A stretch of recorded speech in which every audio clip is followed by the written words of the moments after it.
Bangladesh Ireland টেস্টের প্রথম দিন ওই শেষ বিকেলে সেই সূর্যাস্তের সময় কেন আয়ারল্যান্ড আরেকটা ওভার বোলিং করতে রাজি হলো না তা নিয়ে আইরিশদের মুন্ডুপাত করেছে অনেকেই। যদিও সেইখানে আয়ারল্যান্ডের আসলে কিছু করণীয় নেই, এটা অ্যাবসলিউটলি আম্পায়ার্স কল। তিনি যদি মনে করেন সময় আছে, তিনি যদি মনে করেন আলো আছে যথেষ্ট, তাহলে খেলাতে পারতেন। আম্পায়ার সিদ্ধান্ত দিয়েছেন ওই দিনের খেলা ওই দিনের মতো শেষ। আর তাতে করেই আমাদের আফসোস হাহাকার বেড়েছে অপেক্ষা, বেড়েছে প্রতীক্ষা একটা রানের জন্য, মুশফিকুর রহিমের এক রানের জন্য। কেননা বাংলাদেশের প্রথম ক্রিকেটার হিসেবে ১৭তম টেস্ট যে খেলতে নেমেছেন মুশফিকুর রহিম, তিনি তখন ৯৯ রানে অপরাজিত এবং ওই এক রানের অপেক্ষা নিয়ে সারাটা রাত কেটেছে। পরের দিন সকালবেলা এসেও যখন প্রথম ওভারটা মুশফিক মেডেন দিয়ে দিলেন এবং সেই ৬ বলের মধ্যে ২ বার আউট হতে হতে বেঁচে গিয়েছেন, তখন মনে হয়েছিল হবে কি না হয় কিভাবে, মুশফিকুর রহিম কি এই উপলক্ষটাকে এভাবে হেলায় হারাতে পারেন? না, সেটা হয়নি।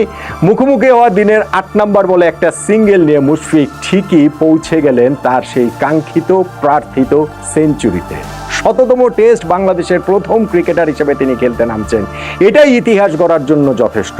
আর সেই ইতিহাসটা রূপকথায় রূপান্তর হয় যখন সেই সেঞ্চুরি টেস্টে মুশফিক সেঞ্চুরি করে ফেলেন। টেস্ট ক্রিকেটের ১৫০ বছরের ইতিহাসে এর আগে আরও ৮২ জন ব্যাটসম্যান এই ১০০ নম্বর টেস্ট খেলেছে, তার মধ্যে কেবল ১০ জন ব্যাটসম্যান সেঞ্চুরি টেস্টে সেঞ্চুরি করেছিলেন। Colin Cowdrey, Javed Miandad, Gordon Greenidge, Alex Stewart, Inzamamul Haq, Ricky Ponting, Graham Smith, Hashim Amla, Joe root, David Warner. এখন সেই এলিট লিস্টে ১১ নম্বর যোগ হলো মুশফিকুর রহিম, আমাদের মুশফিকুর রহিম, বাংলাদেশের মিস্টার ডিপেন্ডেবল, বাংলাদেশের মিস্টার ক্রিকেট মুশফিকুর রহিম। মুশফিকের সেঞ্চুরিটা এই দ্বিতীয় দিনের সকালবেলাতেই হয়ে গিয়েছে। প্রথম দিন শেষ বিকালে সূর্যাস্তে যা হয়নি, দ্বিতীয় দিন সকালবেলার সূর্যোদয়ের সঙ্গে সেটা হয়েছে এবং তাতে করে বাংলাদেশ ক্রিকেটের জন্য আরও একটা বেঞ্চমার্ক মুশফিক, আরও একটা স্ট্যান্ডার্ড মুশফিক সেট করে দিয়ে গেলেন তার উত্তর প্রজন্মের ক্রিকেটারদের জন্য। এমনিতে যদি টেস্ট ম্যাচের কথা বলেন, এমনিতে যদি টেস্ট ম্যাচের দিনটার কথা বলেন, তাহলে যেমন হওয়ার কথা ছিল, যেমন প্রত্যাশা বাংলাদেশের ছিল, সেই রকমই হয়েছে। মুশফিক সেঞ্চুরি করেছেন, এইরকম ইতিহাস গড়া সেঞ্চুরি। লিটন দাস তার ক্যারিয়ারের ৫ নম্বর টেস্ট সেঞ্চুরি করেছেন। আমাদের ৩টা সেঞ্চুরি পার্টনারশিপ হয়েছে। বাংলাদেশ অল আউট হওয়ার আগে ৫৫০ রান, ৪৭৬ রান করেছে। তারপরে আয়ারল্যান্ডের আমরা ৫টি উইকেট তুলে নিয়েছি ৯৮ রানে। তারা দিনের খেলা যখন শেষ করেছে, অর্থাৎ এখনও বাংলাদেশ ৩৭৮ রানে এগিয়ে রয়েছে। দ্বিতীয় দিন শেষেই কি আমরা এই টেস্টে জয়টা দেখছি না? প্রবলভাবেই দেখছি না। একটাই প্রশ্ন থাকতে পারে ম্যাচের রেজাল্ট নিয়ে, যে বাংলাদেশ ইনিংস ব্যবধানে জিতবে নাকি সেটা নয়। তাতে করে কিন্তু আইরিশদের ব্যাটিংয়ের উপরে যে বিরাট কোনো ভরসা করে ব্যাপারটা তা নয়, বরং বাংলাদেশের বোলিংয়ের উপরে ওই আস্থা ভরসার জায়গাটা প্রবলভাবেই আছে যে আয়ারল্যান্ডকে ফলোনে ফেরার মতো রানে বাংলাদেশ গুটিয়ে দিতে পারবে। বাংলাদেশের বোলাররা, ফিল্ডাররা কিন্তু ফলোনটা ফোর্স করবে কিনা বাংলাদেশ, নাকি নিজেরা সেকেন্ড ইনিংসে ব্যাটিং করবে, সেইটা করলে কি মুশফিকের দ্বিতীয় ব্যাটসম্যান হিসেবে রিকি পন্টিংয়ের পর ১৭তম টেস্টে জোড়া সেঞ্চুরি রেকর্ডটাও হয়ে যেতে পারে। আচ্ছা ঠিক আছে, সেটা তো পরের আলোচনা, হলে হলো না হলে নাই। অলরেডি তিনি যেটা করেছেন তাতেই তার ইতিহাসে রূপকথায় অমরত্ব হয়ে গিয়েছে এবং এই সেকেন্ডের মোমেন্ট অফ দ্য ডেতেও আসলে সেই মুশফিকুর রহিমের বাইরে আর কোন কোন বিষয়কে আপনি এখানটাতে আলোচনায় আনতে পারেন? দেখুন, একটা নার্ভাসনেস থাকে, যে যত কথাই বলুন। মুশফিক ২০ বছর ধরে টেস্ট ক্রিকেট খেলছেন, এর আগে তিনি ১২টা টেস্ট সেঞ্চুরি করেছেন, তিনটা তার ডাবল সেঞ্চুরি রয়েছে। টেস্ট ক্রিকেটের এই ১৫০ বছরের ইতিহাসে এর আগে যেসব ব্যাটসম্যানরা ১৮ জন ব্যাটসম্যান ৯৯ রানে নট আউট থেকে দিনের খেলা শেষ করেছেন, তাদের প্রত্যেকেই সেঞ্চুরি করেছেন, কেউ ৯৯ রানে আউট হননি।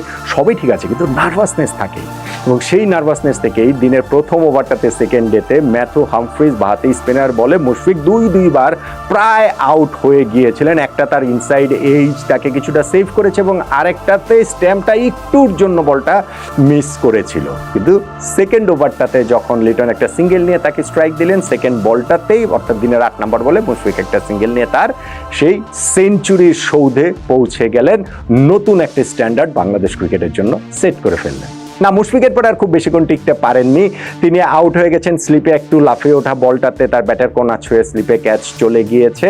তারপরে লিটন দাসের সঙ্গে মেহেদী হাসান মিরাজের আরো একটা সেঞ্চুরি পার্টনারশিপ হয়েছে। ইনফ্যাক্ট বাংলাদেশের এই 4th, 5th, 6th উইকেটে টানা 3টা সেঞ্চুরি পার্টনারশিপ হয়েছে, মুশফিক এবং মমিনুল, তারপরে হচ্ছে গিয়ে মুশফিক ও লিটন, তারপরে লিটন ও মেহেদী হাসান মিরাজের বাংলাদেশের একই টেস্টে 3 ইনিংস, ইনফ্যাক্ট একই টেস্ট ইনিংসে 3টা সেঞ্চুরি পার্টনারশিপের এটা 3rd ইনস্ট্যান্ট। আর 4th, 5th, 6th উইকেট পার্টনারশিপে টানা, মানে 3 উইকেট পার্টনারশিপে এই 4th, 5th, 6th সেঞ্চুরি পার্টনারশিপের ঘটনা টেস্ট ক্রিকেটে এটা তৃতীয়বার। ফলে বাংলাদেশ একটা কমফোর্টেবল জায়গাতে চলে গিয়েছিল এবং সেইখানটা থেকে লিটন দাস তিনিও তার সেঞ্চুরিটা তুলে নিয়েছেন, যেইটা হয়েছে যে ওই গত বছর পাকিস্তানের বিপক্ষে রাওয়ালপিন্ডিতে লিটনের যে ওই অসাধারণ সুন্দর যে সেঞ্চুরি, যেটা আমার কাছে মনে হয় লিটনের ক্যারিয়ারের বেস্ট টেস্ট সেঞ্চুরি বা বেস্ট টেস্ট ইনিংসই আপনি বলতে পারেন। সেই জায়গাটার পরে আবারও লিটন আরেকটা সেঞ্চুরি পেলেন, সুইপ করে 4 মেরে তিনি তার সেঞ্চুরিতে পৌঁছে গেলেন। আরেকটা যেই ঘটনা এই দিনে ঘটেছে যে অনেকগুলো আম্পায়ারদের ডিসিশন ওভারটার্ন হয়েছে, আম্পায়ারদের সিদ্ধান্তটা বারবার চ্যালেঞ্জ হয়েছে। লিটনকে যেমন একবার আউট দেওয়া হয়েছিল সেঞ্চুরির পরপর, ডিআরএস নিয়ে বেঁচে গেছেন। মেহেদী হাসান মিরাজকে একবার আউট দেওয়া হয়েছিল, ডিআরএস নিয়ে বেঁচে গেছেন।